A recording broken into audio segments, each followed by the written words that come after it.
kece ini hanya muaranya, akumulasinya nih Bang Arsu, kok saya lihat. Ini pas ada satu, terluaplah emosi ke si kece ini. Ya, seperti itu kira-kira gambaran dari saya, Bang. Ya. Tapi waktu kece ini masuk ke sana, Anda udah nggak di dalam ya? Saya sudah di luar, Pak. Oke, jadi nggak ketemu. Tapi Anda tetap sebagai alumni, gitu.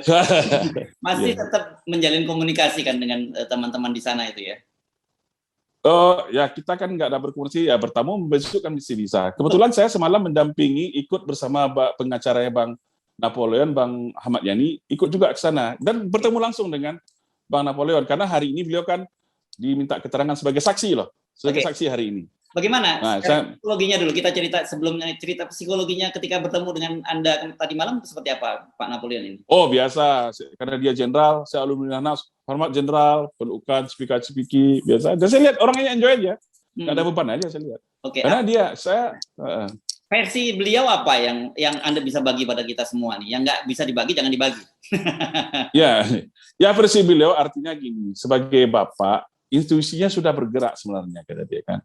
Sebagai orang ditokohkan di situ, ini kan ini dalam tanda kutip apapun ini penjara nih, udah nggak perlu saya jelaskan lagi penjara. Berbagai macam orang di sini dan mayoritas Islam di dalamnya, gitu kan. Dengan masuknya si kece ini kan namanya penjara kan ada televisi juga Mas di dalam. Umum aula ya di jam-jam tertentu kita bisa nonton. Otomatis informasi ini masyarakat juga tahu dong bagaimana perilaku si kece ini. Nah dia udah tahu ini bahaya juga nih kalau saya lepas anak ini. Maka dia berinisiatif melakukan dialog dan komunikasi. Nah, kalau kata dia, saya baik-baik aja nanya kok, kata dia sama. Kamu kenapa seperti itu? Kamu kenapa seperti ini? Kamu merusak persatuan kesatuan bangsa ini. Ini versi Bang Napo ke saya. 15-20 menit kita sempat bicara lah, karena terbatas ya. Dia bilang, nah justru si kece ini yang mulai ini Bang Arsu, ini perlu juga publik ketahui. Anda siapa? Wah gitu dia nanya sama si Bang, sama si Roger, Anda siapa? Agama Anda apa? Kata dia. Nah setelah saya Muslim, dibilang yang lain kan, ini Pak Jenderal Napoleon. Nah masa setelah itu orang udah baik-baik nanya sama dia, langsung si kece ini keluar arogansinya gitu. Agama kalian seperti ini, kalian ini udah dibodohi oleh sekian juta umat sama Muhammad bin Abdullah gitu. Langsung diulangi lagi apa ucapan dia gitu. Terus iya semuanya emosi di situlah.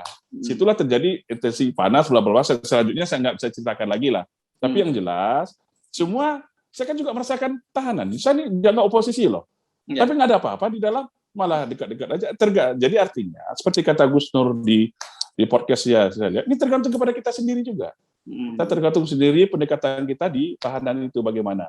Nah, saya kayak Gus Dur atau beberapa orang lain, saya punya tanggung jawab moral juga ketika saya di dalam, Bang Irso. Kita gitu, kalau tanam-tanam politik orang tertentu pasti kita lindungi.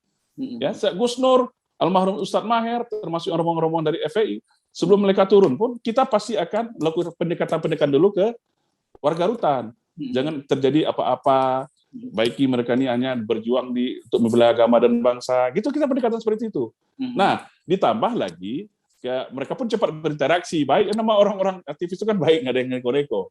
Nah, beda dengan si kece ini. Si kece ini dia arogan, petentang-petenteng gitu. Ya wajar dong.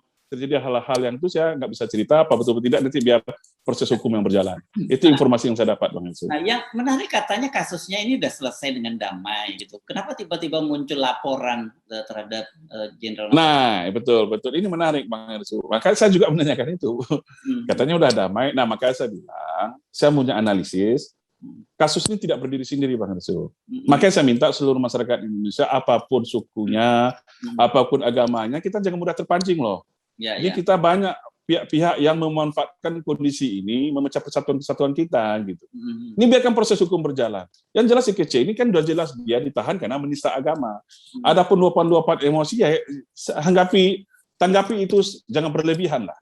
Kan ada proses hukum yang berjalan. Nah, sekarang udah dipanggil berapa saksi, Bang Napo pun tetap diproses. Ya biar itu berjalan, jangan mengarah-arah kadrun ini kemana. Kan jadi ini ada apa?